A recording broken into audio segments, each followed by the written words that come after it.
we have reprobates who have contributed nothing to this country and are tearing it down. These are people with very little experience, very little substance, but have been radicalized. And they're enjoying the limelight, the self-aggrandizement, and they are clearly narcissists. So they keep pounding away at the U.S. Supreme Court. Why? Because they want to break it. They want the Supreme Court to become basically a left-wing functionary. The court is not allowed to be independent. And so if it rules against what the radical left demands, abortion on demand, abortion in the last second, that is a killing of a baby under the science. Even Roe didn't permit that in the last 3 months. And it's an amazing thing, the Casey decision that came later, 1992, it was Planned Parenthood versus Casey, the governor of Pennsylvania. He was a Democrat, he was quite moderate, and he was openly and aggressively pro-life. He was a practicing Catholic. And he lost that case. He's the one who signed the bill that placed some limits on abortion in Pennsylvania. His son, who really was not that well known but used his father's name, got elected to the U.S. Senate in 2006 and has been serving there ever since. And he ran as a moderate, and he ran as anti-abortion and pro-life, and he's moved, let's see, for the camera, he's moved that way, left. He voted with all the other Democrats except Manchin for the most radical possible law of the land when it comes to abortion. It would have blown out every single state limitation. It would have imposed abortion on demand in every corner of the country, and that is abortion in the last second of birth. It would have eliminated the conscious exemption for doctors and nurses. That is, you have to abort the child if that's what you're told to do according to the government, according to the patient. You can't say, wait, my face says no. They didn't care. All that would have been thrown out. And this guy, Casey, the son, voted for that. And he put out a statement. He put out a statement trashing what the Supreme Court had done in the Dobbs decision. And so I remind people, the Casey decision and the Roe decision that the Supreme Court reversed, that Casey decision was named after his father. His father lost the case. His father would be thrilled with what the Supreme Court did. His father would be disgusted by his son, as am I. That is Bob Casey Jr. What a disgusting disgrace. So let's take a look at this. Go. We won't go back! We won't go back! We won't go back! We won't go back! We won't go back! We won't go back! We are gathered here today because many of us have never been arrested for anything. But this is something that we all care. Don't they look frightened? They got their hair done, and they're smiling, and in their best clothes for the cameras. What a pathetic joke. Go ahead. We will do whatever is necessary to protect people and their bodies, and this is one of the... You're not protecting people in their bodies. You're not even acknowledging little babies. You're not protecting people in their bodies. And furthermore, if somebody wants an abortion, they'll get an abortion. It's that simple. It's that upsetting. Go ahead. That we will engage in to make sure that those who have the ability to have control over their bodies and have historically will be able to do so in the future. You know, you have control over your bodies. You don't have to get pregnant. You don't have to be with a man. May I say man? I think I will. There's a lot of things you can do to avoid getting pregnant. Well, what about an accident, Mark? And what about rape, Mark? We can deal with those, but they're not talking about those. They're talking about abortion right up to the last second. Up to the last second. Now, it doesn't even have to be up to the last second to be viable. You know, Mississippi's law said, and that was the one that was challenged, Mississippi's law said abortion up to 15 weeks. After that, effectively no, unless incest and so forth. And that's what was challenged. And now you have people saying, wow, that's okay, we would have agreed to that, but you didn't agree to that.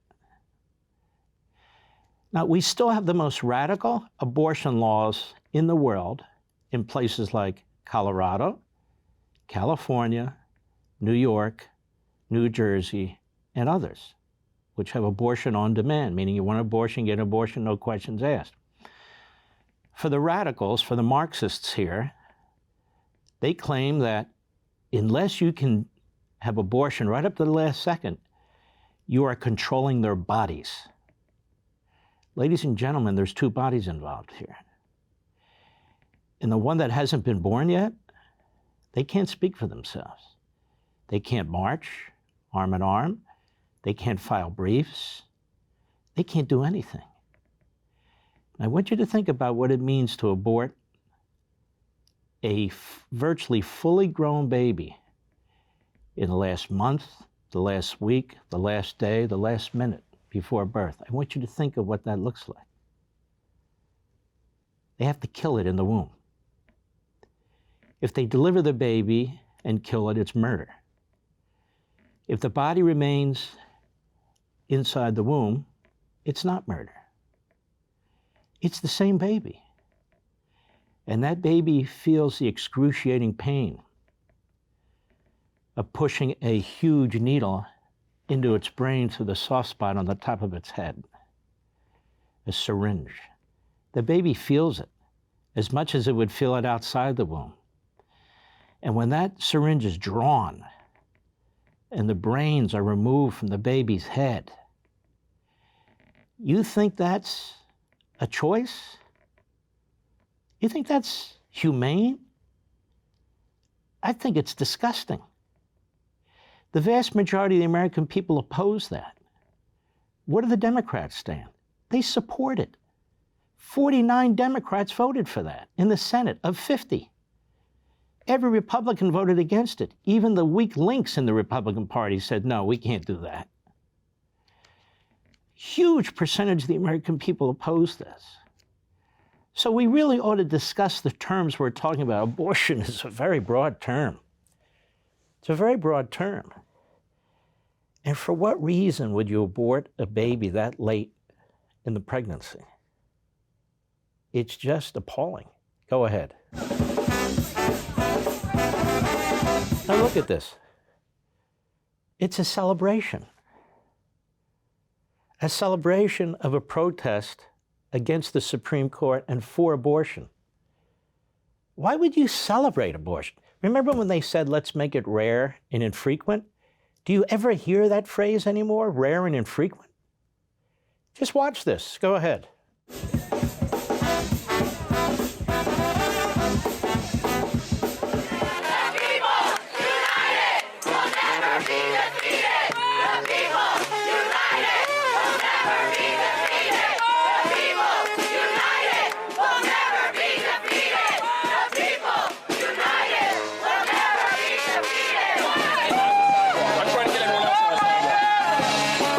Of course, she is not in handcuffs, but she wants you to think she is. Go ahead.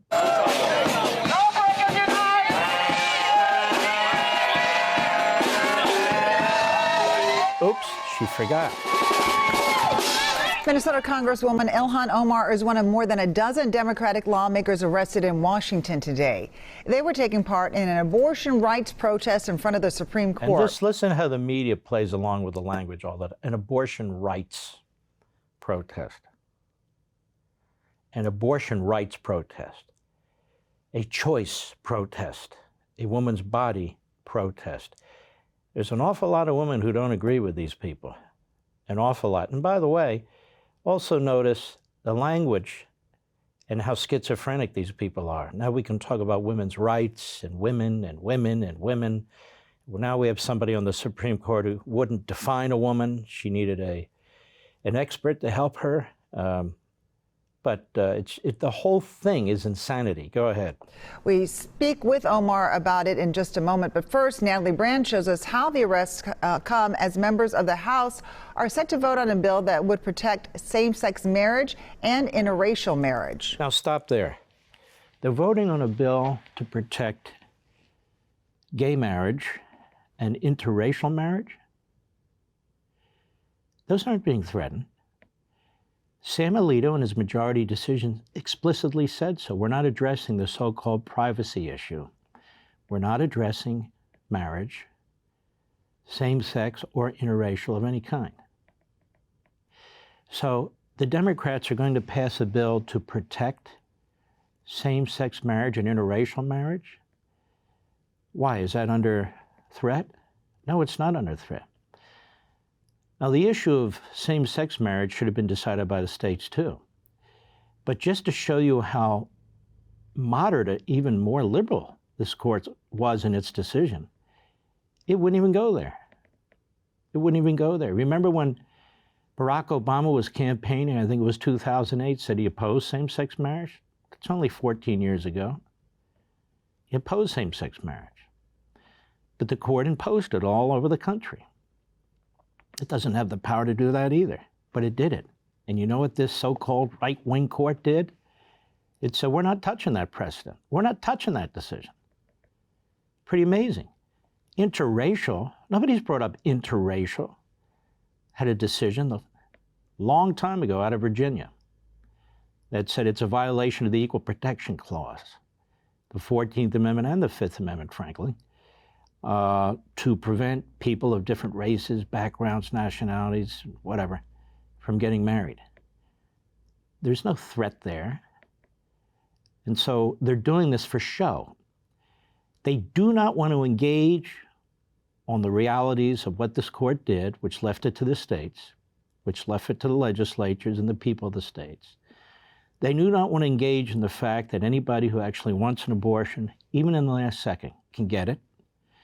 They do not want to engage in the fact that this is more than about a choice, that it's about a baby.